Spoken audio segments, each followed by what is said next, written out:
Wish I would have known it at the time. Some people are like that. It's always somebody else's fault. But we are accountable. We're part of a family, the human family, God's family. Being part of a family, we have responsibilities. We are to take care of our home, the earth. We are to take care of these precious bodies that God has given us. We are to take care of one another.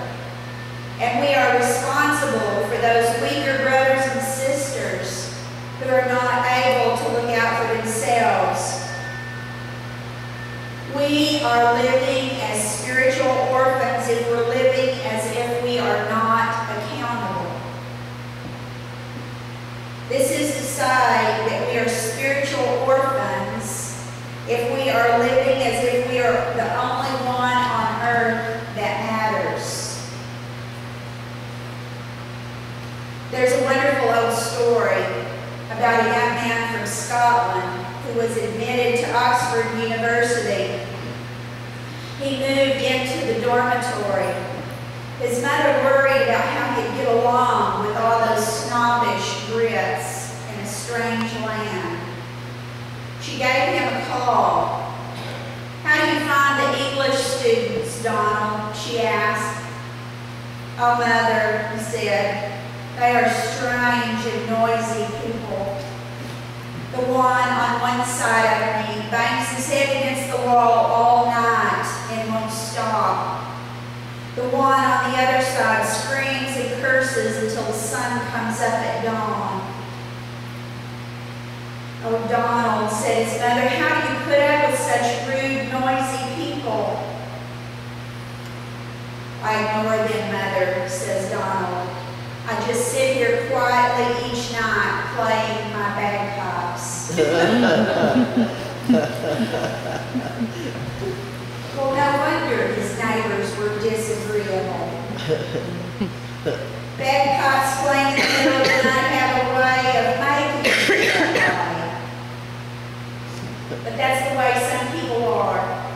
They live as if they are the only ones that matter. We encounter them on the roads. We encounter them in our workplaces. Maybe even in our own families.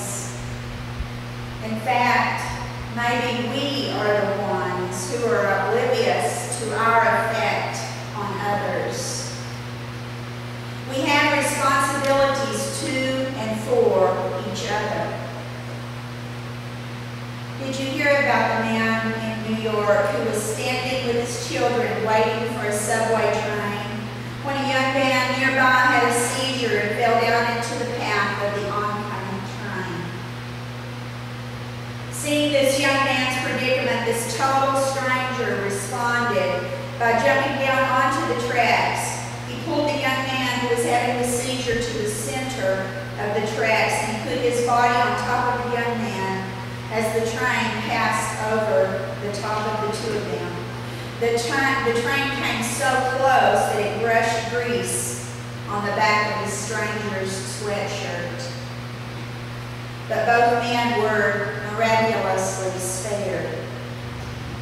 Thank God there are still people like that.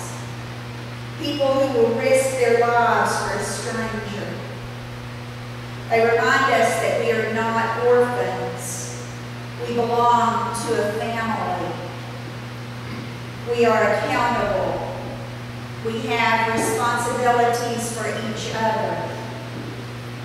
But there is another way that we may live as spiritual orphans. We're living as spiritual orphans if we think that we are alone in the world. We are not alone, of course. If we love God, He's with us. Some of us can identify with the stranger jumping onto the tracks to save the young man who was having a seizure. But others of us may identify with the young man. We feel as if we are the ones who are falling. We need someone to save us.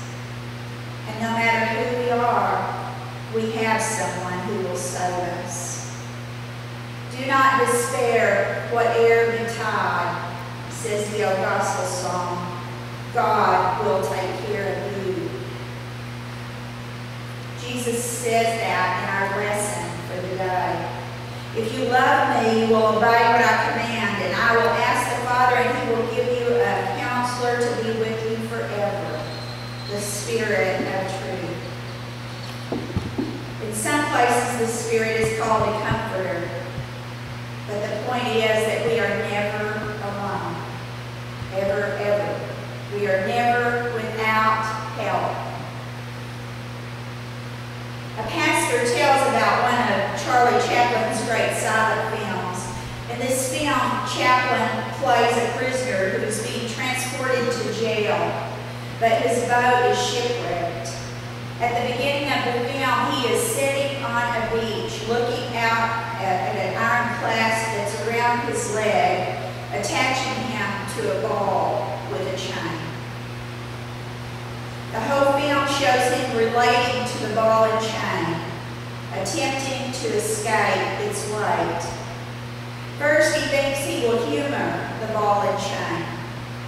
When its guard is down, I'll dash away, he thinks. So he makes little jokes to distract the ball and chain, and then he tries to run away from it, only to fall into the sand. Scratching his head, wondering what to do next, he decides that he can outsmart the ball and chain. He gets up and he tries to walk away, and again he falls into the sand. And he becomes more thoughtful. His next strategy is one of reason. I know, I will talk to it. I will reason with it. But again, down he goes into the sand. Now at the end of his patience, he pretends the ball and chain